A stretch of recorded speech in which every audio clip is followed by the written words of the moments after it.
Hello, everyone, and welcome to Insights at Dee Dee Lynn Designs. This is Dee Dee Lynn, and I'm really excited today to bring to you some technique and tips on how to make creative and decorative head pins for your stones and beads. Just to kind of give you an idea where we're going with some of this.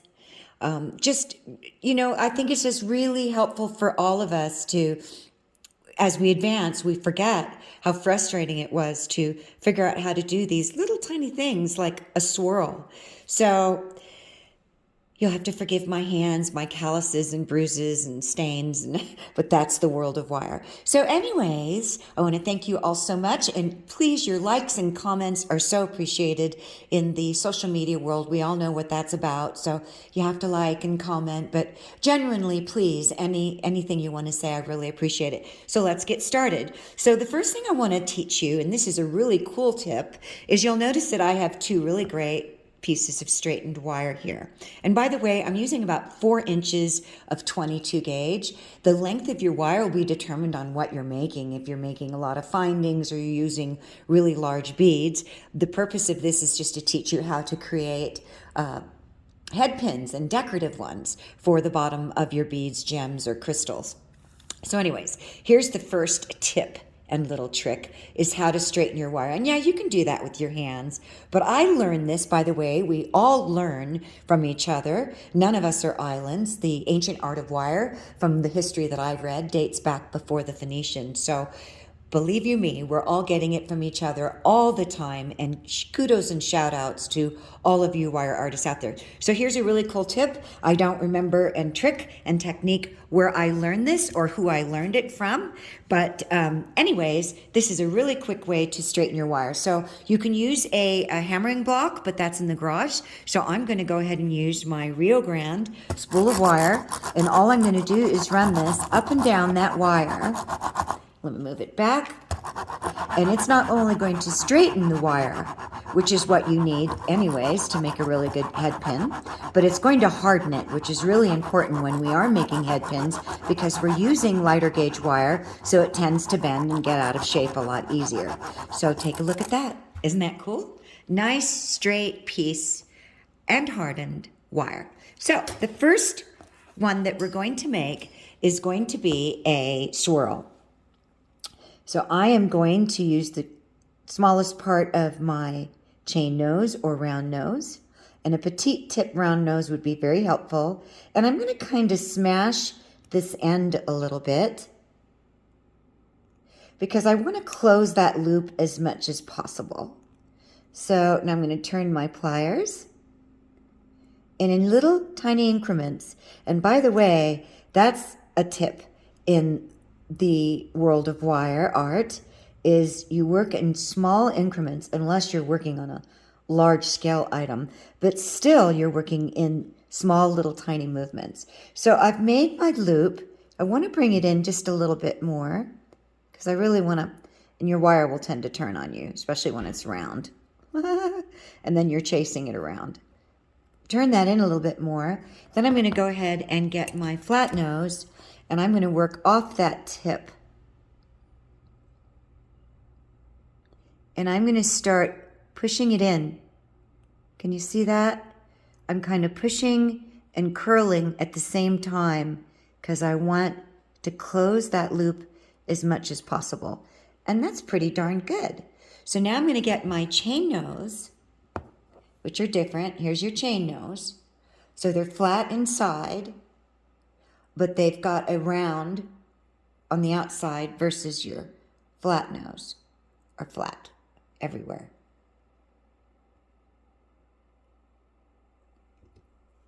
So now I'm going to get my chain nose, and I'm right dominant, but I'm going to hold.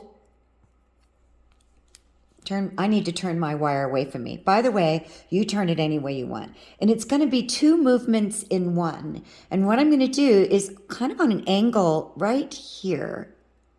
I'm going to grab the outside of that loop. And at the same time, I'm going to turn the pliers in and push the wire against it. So I'm closing in that loop. And it's little tiny movements. And can you see how my swirl is starting to come in? So I'm using all of the opportunity available to me to make this easier for me, so I'm not fighting it. When I first learned how to do this, nobody told me, and I was just watching a girl, and I was just cramming down on the wire, and you don't have to do that. Just hold it, and you're going to push into each other. Now, depending on how big you want your embellishment at the bottom of your bead when you're making a head pin is really up to you. I'm going to be using about half a centimeter or a 8 millimeter Amazonite gemstone. So I actually want my swirl bigger. So what I'm going to do is I'm going to continue until I feel like that's good. And notice I'm pushing in, and I'm pushing my wire and my pliers into each other. And I like my little swirl, the inner swirl, tilted up a little bit. I don't know, just something about it. I like it that way. So I've got it right where I want it. So now, just so that you understand, this bead is not going to sit center, and I want you to see what I'm talking about. So notice it's not squared up, and that's a little funky doodle. So we're going to fix that, and it's really, really easy. So what I'm going to do is take my bead off. I'm going to get my chain nose, and just for support, I'm going to hold my swirl, and then I'm going to get the finest tipped chain nose, pliers, whatever you want. These are Xuron.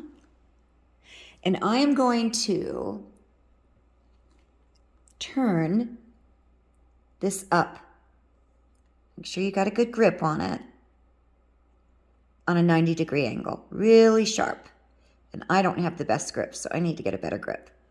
Get a grip, lady, right? Get a grip. Okay. Do you see that? And there we have our head pin. Now, don't worry about these scratches and nicks. I know as beginners we freaked. Oh my God, I nicked my wire so bad. But when it comes to, because I had like the death grip, and I felt like if anyone ever saw the movie Edward Scissorhands, I swear to God, that's how I felt. So I always make my corrections as I go, not when my project is finished. So now I'm going to show you another little tip, trick, and technique. So I am not afraid to buff sand file my wire. I go for it. One, I love the different textures. Two, when you file your wire, using a nail file or a nail buffer, it kind of gives it a burnished, or not burnished, brushed, kind of a brushed copper look. So let me show you what I mean. So I'm going to get my buffer first. This is a 240 grit little nail buffer. And the first thing I'm going to do is I'm going to brace that between my fingers, and I'm just going to start to go back and forth. And a lot of people are like, oh, you're scratching it. Yep, I am. But I'm taking out the nicks, and I'm creating a very smooth, brushed look on the copper. And by the way, as I mentioned, I correct as many little things I have to before I go into the next step. And I did not do that in the beginning because I didn't know. I really didn't understand. And so this is why I think it's so important for beginners to really watch techniques, guys and girls. I mean, it makes a world of difference in accelerating your journey in the ancient art of wire. So I'm going to do the same thing on the other side. Even if I know what my front's going to be, it doesn't matter. I polish and clean both sides. And I'm going to show you what I'm doing right now. So now we kind of have a brushed look. Really want this camera to get into focus, but... So now I'm going to take my nail file, which is 120 on this end and 240 on this end. You can tell I just beat the dickens out of this. And to bring it to a shine, I'm just going to go ahead and go back and forth.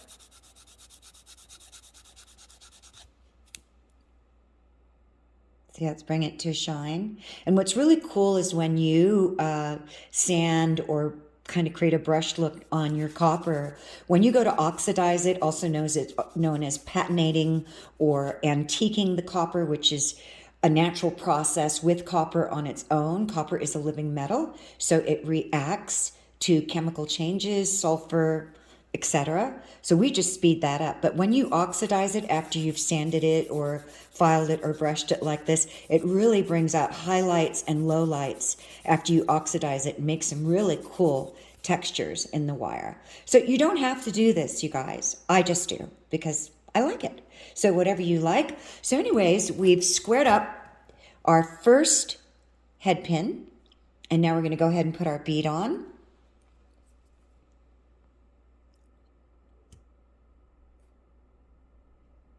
If I can find the hole, because I'm looking over my camera, just so you guys know how crazy this is. And don't you love that Band-Aid? Isn't that classy? I was making a custom piece for someone, and I slid with my pliers twice into my quick. Ouch. That's all I can tell you. So there you have it. There is your first head pin. Isn't that cute? Now I'm going to show you something really cool, you guys. If you don't want the head pin the pin that you're making to hang at the bottom, this is a really neat technique, and I use it in so many different ways, and I'll show you what I mean. I am going to wrap this up and over this bead, and I have one that's done here, and then I will demonstrate that on that wire, but I want you to see what I'm talking about. And you just changed your whole design. So whether you're making this into a dangle drop for an earring or a necklace or multiple bead drops that you're doing on a piece, this is just a really cool way to change it from this to this. Love it. Don't you love it? I love it.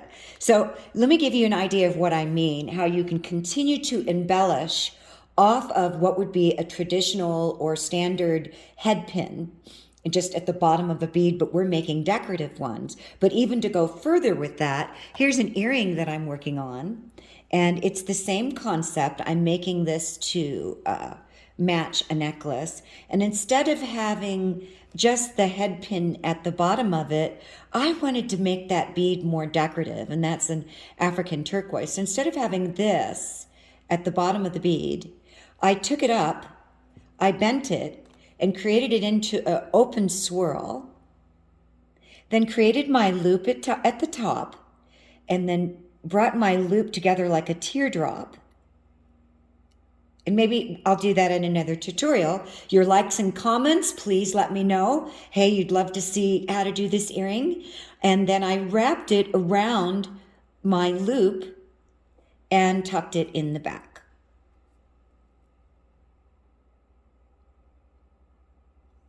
So this is just another way to create a decorative design versus just a decorative head pin on your gemstones or beads. Here's another one I did, and this was just this morning, just playing around with wire.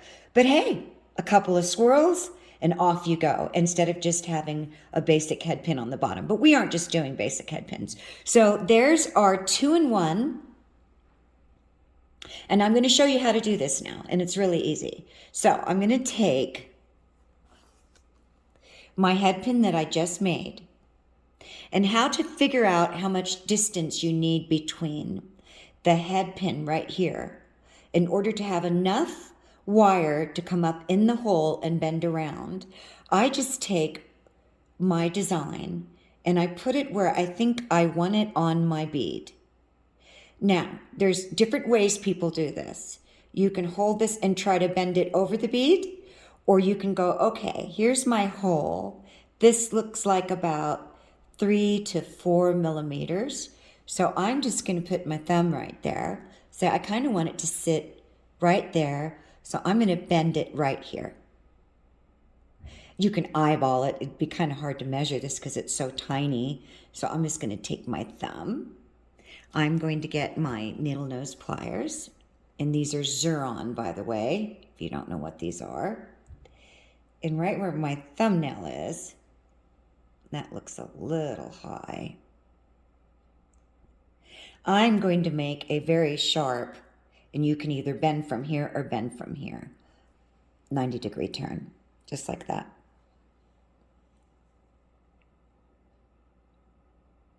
And then I'm going to slip my bead in there.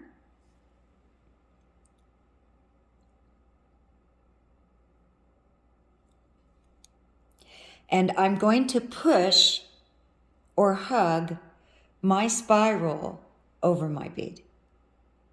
Just pushing it into it. Just pushing her in there.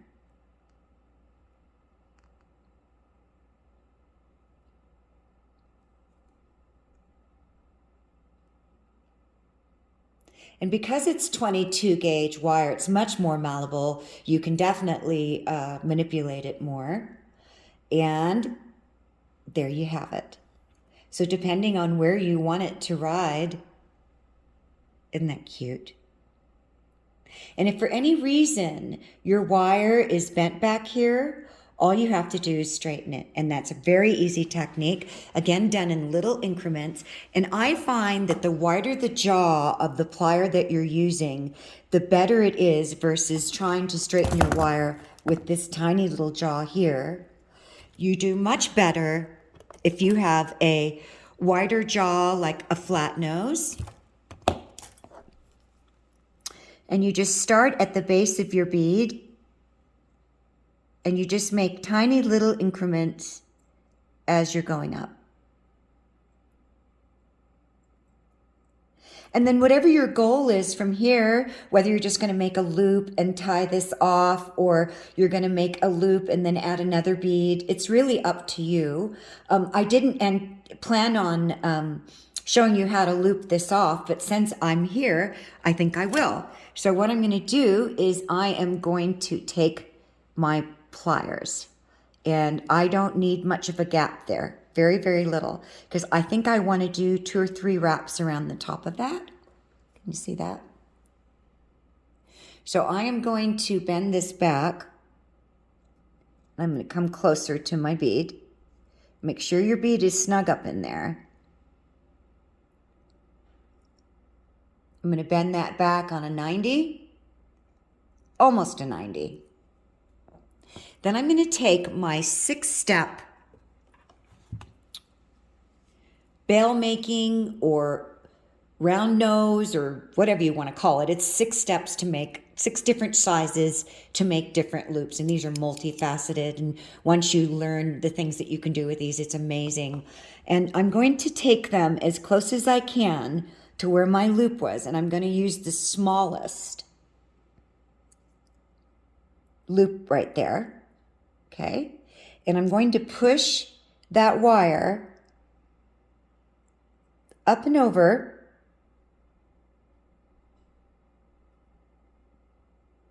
the top. Then I'm going to push it down. Then I'm going to turn my pliers. You see that? And I'm going to swing that wire around. Then I'm going to take my pliers out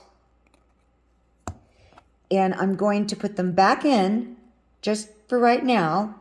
And I've got quite a gap there, you guys, so I'm going to show you how. And I'm just going to rock it forward so that it's straight, it's flush with the bead.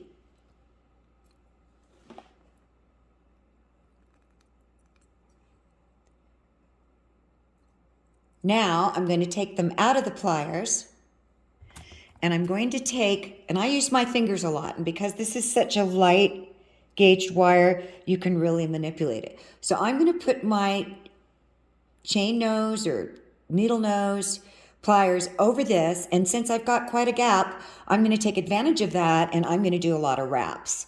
So I'm going to take my wire and I'm going to push at the closest point into. Now, some people keep turning it over. Right now, I'm not. I'm just going to go ahead and wrap in there. And then to check, I'm now going to turn it over and see how it's lining up.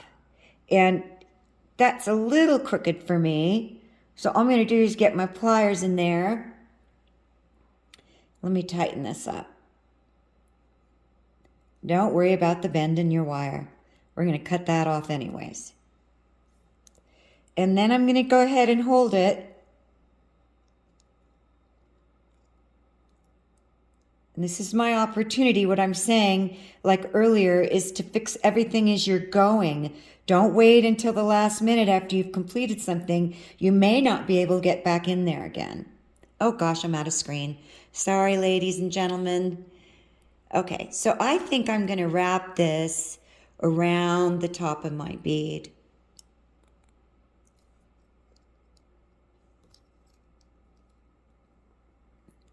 Turn it again and wrap it around the top of my bead. Just see how I just pushed that down right there? Flush into my bead. And I think I want some more wraps. Just little tiny movements.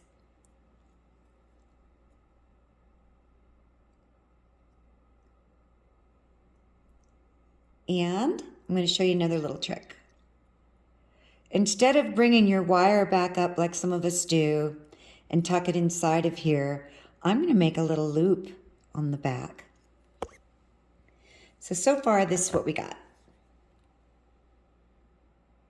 Isn't that cute? What a cute little bead. You could just do so much with this idea. So what I'm going to do is, because this is on an angle, I'm just going to pull her out a little bit. And I'm going to cut her about 5-6 millimeters away from the bead. Yeah, right about there. And then I'm going to take my round nose and I'm going to make a loop. And I'm going to loop her in to this bead. And it actually tightens it beautifully. Look at that. So you got a back and a front. Isn't that fun? Now you're probably looking at the nicks in those wires, because we all do when we're watching videos, and that's an easy fix. And it's also going to make it look like I flattened my wire. So all I'm going to do is take my chain nose,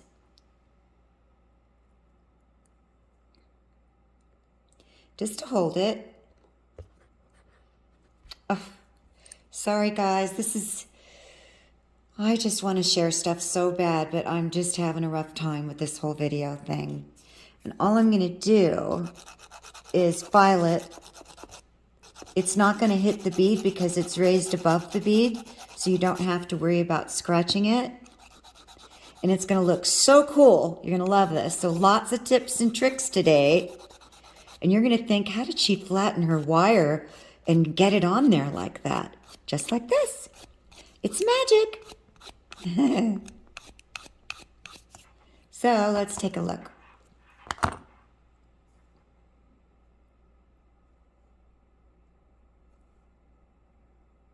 Look at that. Isn't that neat? And it looks like you'd flattened your wire. And you, by the way, can do the same thing here. You can really get in there with the file.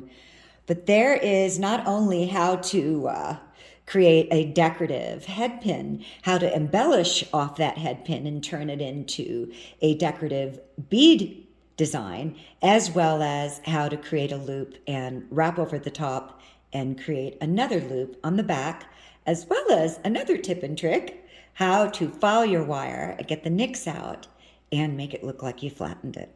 So I really hope you guys enjoyed that. And if you did, hey, love your comments and feedback. So if we have time for one more, because we're already 23 minutes into this, for those of you that want to stick it out, I'm going to teach you how to make this swirl. And this is pretty easy and simple. So just so that you can see what it looks like, I have a finished one right here.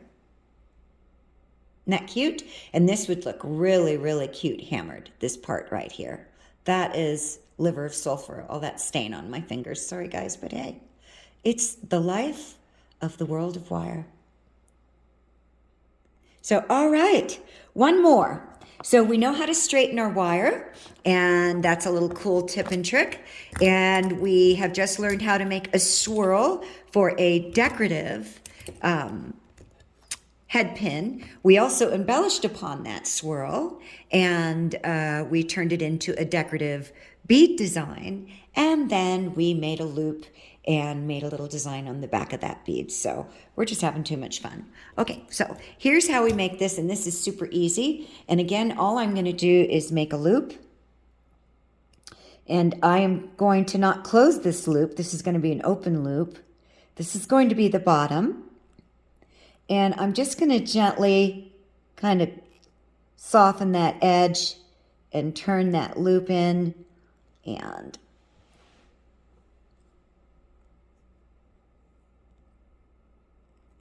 then this was something really hard for me to learn how to do, was how to make swirls. Oh my gosh.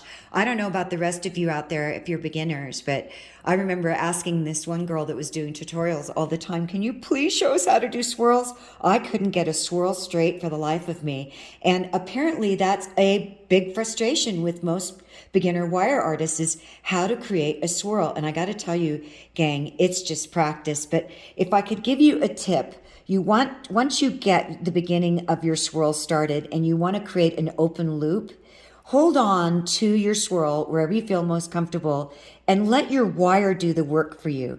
See how I'm kind of pushing it, and I'm pushing it and pushing it? Just keep this part stationary. See if that helps you, because that really helped me. And then if you need to adjust, just move your pliers, change your position, whatever you need to do. So if I want to change my position and come in a little bit more, I will. So for me right now, oh God, was I out of frame? That looks pretty good. I like that.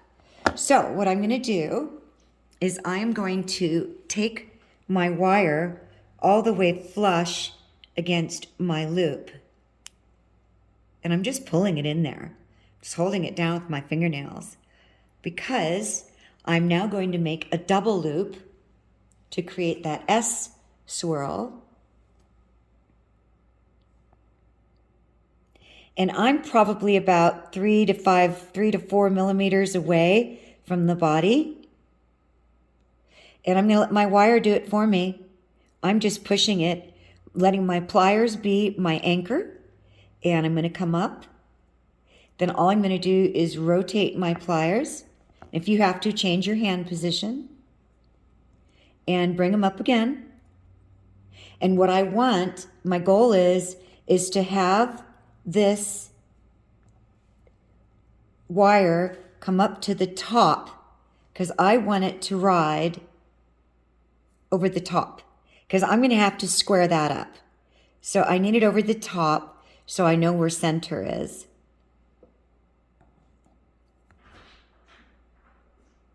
Okay, so I'm going to straighten that.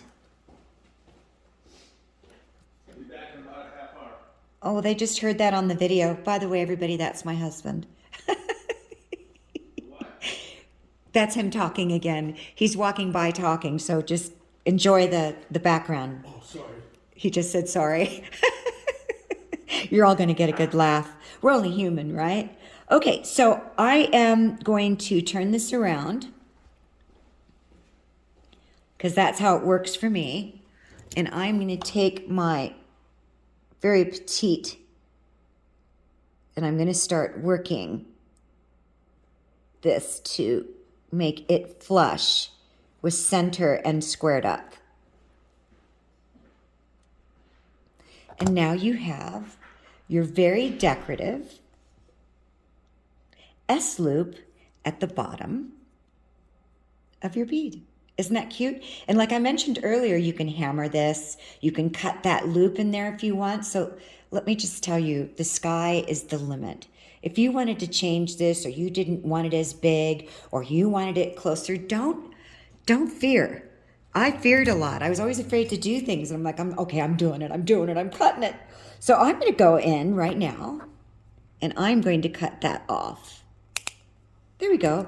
Just changed the design a little bit, right? Made the loop different. Well, what if I wanted a bigger loop or a smaller loop? All you got to do is, let's say we want to make it smaller. Just take your pliers and just gently squeeze in. See it changing? And round out. Oops, don't worry about that. We'll fix it.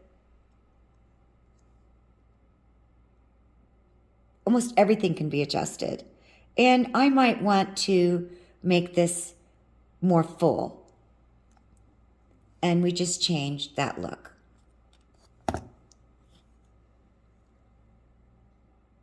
And there's your decorative head pin.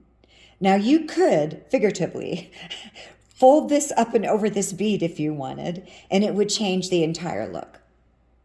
So, just play. Keep all your scrap wire and play. I am now, in the beginning, I didn't do anything with my scrap wire because it was just too hard to figure all that out. Now, 2 years later, I am doing all sorts of things with my scrap wire.